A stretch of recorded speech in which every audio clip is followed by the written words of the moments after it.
Hi, I'm Dr. Paresh Shah from Winnipeg, Canada, and I'm a Seattle Study Club co-director with my colleague up there.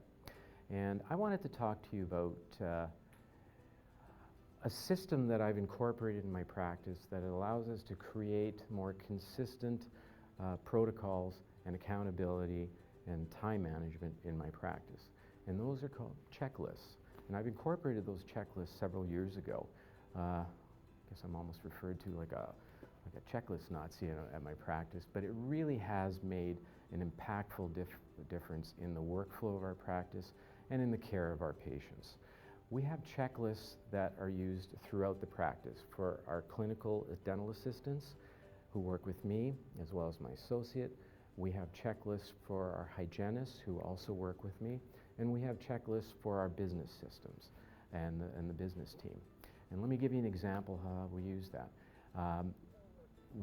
The checklists are on a sheet of paper and that are laminated. We make them out of an Excel spreadsheet or a Word document, and they're customized.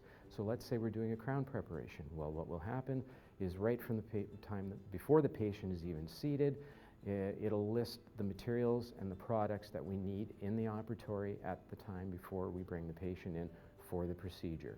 How many of you hate stopping in the middle of a procedure and waiting for your assistant to rummage around for 5 minutes to find a burr? This doesn't happen because it's all on that checklist. And they also have to, I don't come into the treatment room until they've signed off and updated the medical history. Then when I come in, I've got that on my checklist underneath to verify the medical history and then continue on. What that creates is a system where now we have efficiency because everything's there. We don't have to wait those 5 or 10 minutes for anyone to run around getting extra things. So we make up the time from the beginning where it might take a few extra minutes to get the patient in. On top of that, it's accountability. Because now when something isn't there, and if they skim through the checklist really fast, which happens after you get comfortable with them for a while, you just look and they'll go, oh, it's my bad. I own that one. I'll take care of it. No one's blaming other people because they're accountable for their room. And so that really helps. My second tip, well, how do you train? How do you train the staff on this? Well, book Checklist Manifesto is how I ended up incorporating the checklist. It's a fantastic book. Some people don't like reading. The author is Atul Gawande.